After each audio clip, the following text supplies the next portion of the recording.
Hola, muy buenas tardes. Mi nombre es Mario Misael Hinojosa Juárez. Vamos a estar compartiendo en este curso de educación y hoy toca la oportunidad de hablar de lo que es la calidad educativa. Un tema sumamente interesante, pero al mismo tiempo también muy importante. Se manejan conceptos que vamos a estar revisando a lo largo del curso y que va a ser necesario que podamos entender. Aquí, hablar de calidad educativa no solo es hablar de una sola definición. Necesitamos encontrar diversas definiciones para saber de qué va el verdadero tema de la calidad educativa. Es por ello que vamos a definir la palabra calidad. Según la Real Academia Española, calidad significa superioridad o excelencia. También hay otra definición interesante que vemos justamente también en la Real Academia Española, que es importancia o gravedad de algo.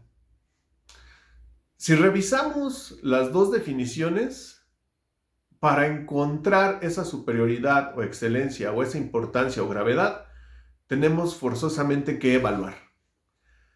¿Y qué hay que evaluar? Pues ahí está el arte, ¿no?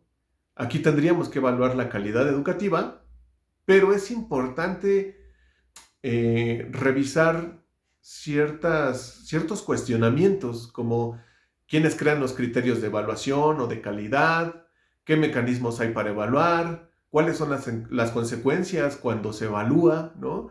Justo ciertas cosas que hemos visto y que se pueden prestar a críticas fundamentales en la educación de México, ¿no?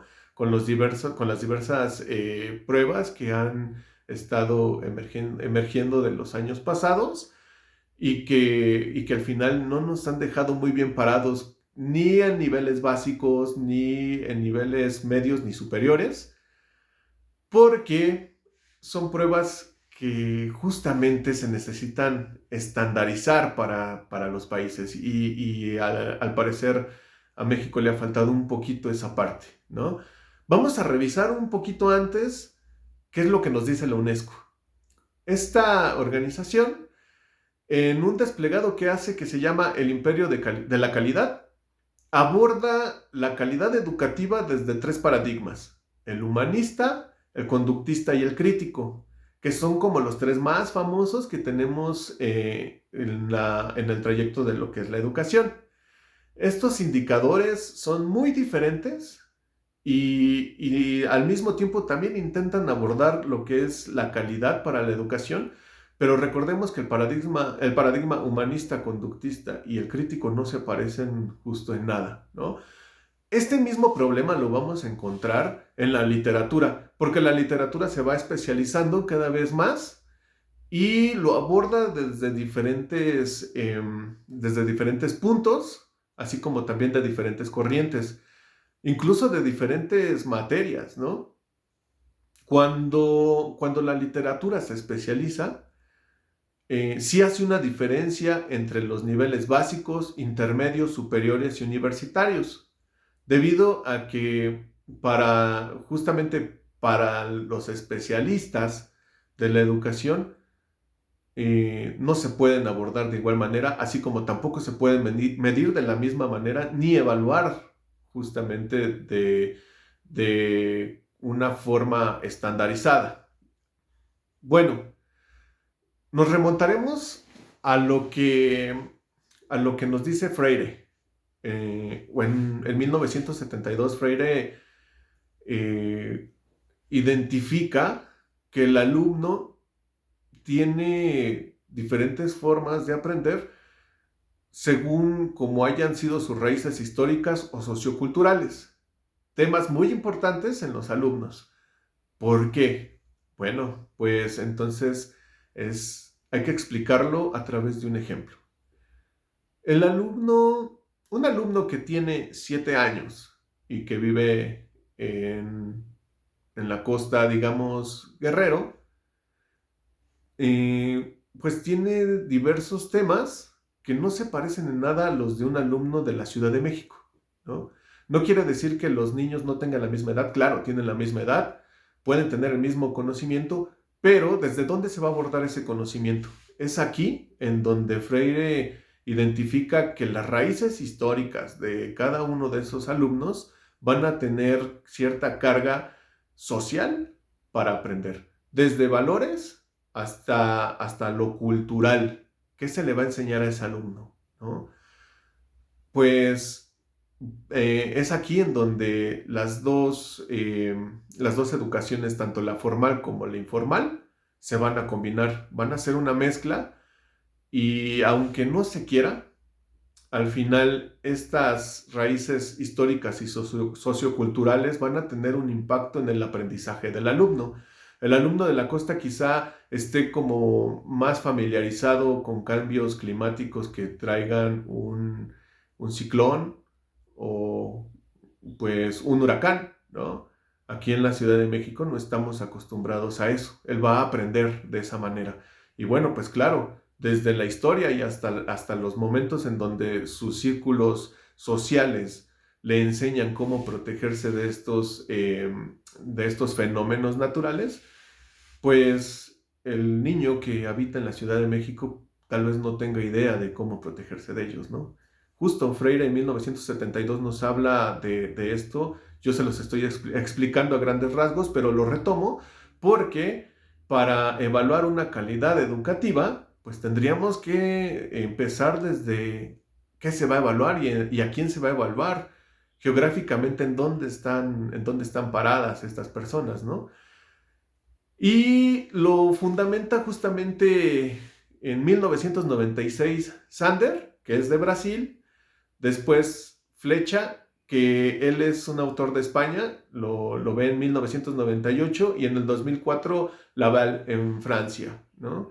Ellos toman en cuenta la trama epistemológica porque aparte de que era, según Freire, lo histórico y lo sociocultural, ahora hay que tomar en cuenta otros rubros, como la trama epistemológica que les digo, la política, ideológica, económica y además también ética, porque se empieza a hablar de una práctica educativa y la administración, ¿no? Ahora, para hablar justo de la calidad educativa, necesitamos meter a la administración. La administración como materia que nos ayuda a medir la calidad de algo, ¿no?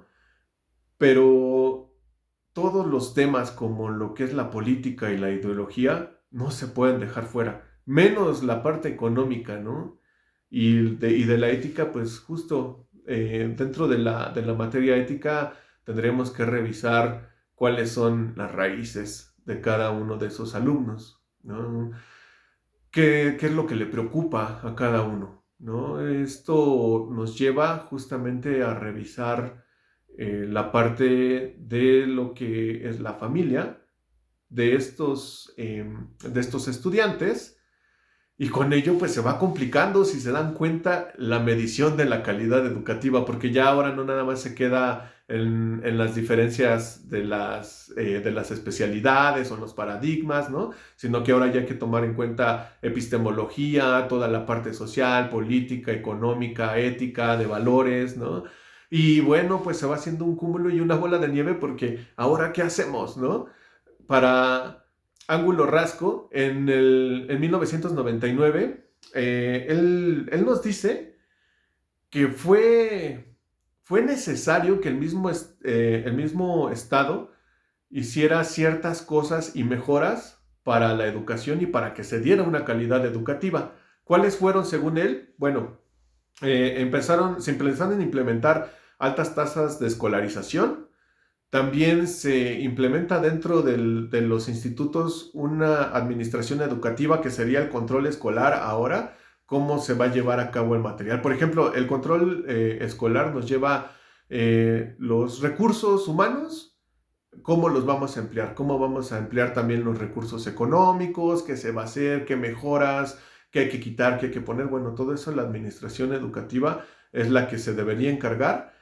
También el Estado se encarga al mismo tiempo de generar leyes de educación obligatorias, ¿no? Como cuál es el mínimo nivel que se debe de tener educacionalmente hablando, y bueno, pues que fuera laica, ¿no? Toda esta parte de las leyes de educación las fue implementando el Estado y ya, hoy son obligatorias, sí o sí, porque si no, esta parte de la calidad la vamos a ir perdiendo si esto no se da.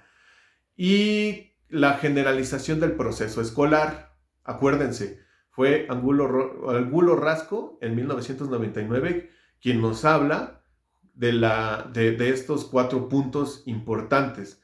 Y la generalización del proceso escolar nos indica que a lo largo de nuestro país, justamente, sí hay un montón de diferencias socioculturales, pero en algún punto la educación tiene que ser similar. Y en otro punto más a una escala más grande, una macroescala, tendríamos que pensar que las licenciaturas, por ejemplo, tendrían o deberían tener un aprendizaje similar, ¿no?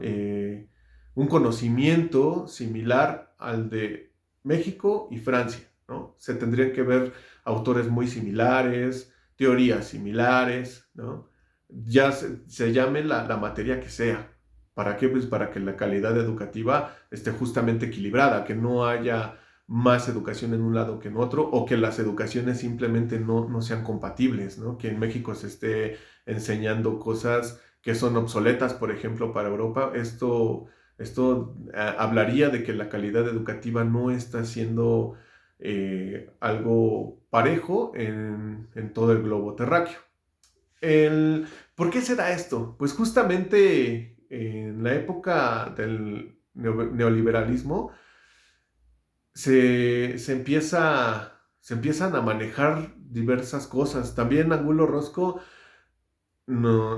perdón, nos habla de que el neoliberalismo impulsa ciertas cosas que hoy pues no del todo están beneficiando a la educación en un país, ¿no? ¿Por qué? Porque con esta corriente pues lo que se trata de trabajar es el individualismo, la obsesión por la eficacia de un buen trabajo, la productividad, la velocidad de cómo producir, ser competentes, ser pragmáticos y eclécticos, ¿no? ¿Por qué? Porque lo individual es, para el neoliberalismo, es fundamental. Que tú lo puedas hacer solo, al mismo tiempo también que lo puedas manejar en equipo, pero siendo tú el actor principal de ese trabajo. El individualismo nos deja un poquito cortos hoy en día con lo que se trata de mejorar en las escuelas. La obsesión por la eficacia, esto va a ser fundamental porque pues dentro de esto se maneja que la eficacia de un profesional tiene que ser casi perfecta, ¿no? La productividad tienes que producir según lo que se necesite dentro de un país o dentro de una sociedad. Debe ser muy competitivo, entonces ahorita a base de competencias es como se empiezan a trabajar. Tienes que estar siempre al 100 con una actitud fuerte, ¿no? Con una mentalidad por encima de los demás. Y bueno, siempre en pro de trabajar en la práctica.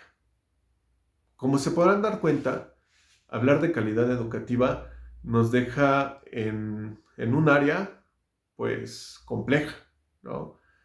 Desde el momento en cómo se define la calidad, nos deja a nosotros como docentes en cómo nos van a evaluar y por qué nos van a evaluar así, ¿no? Y cómo evalúas al alumno y por qué se evalúa al alumno de esa manera.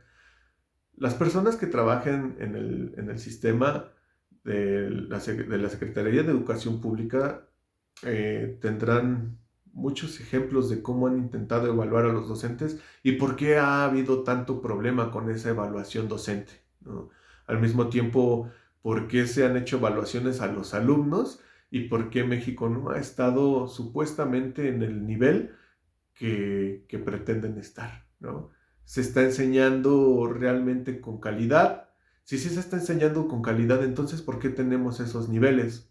¿Será que no se ha estandarizado para nuestro país? Bueno, pues todas estas incógnitas las vamos a ir respondiendo a lo largo del curso. Fue un placer estar con ustedes. Me despido y les deseo mucho éxito. Bye.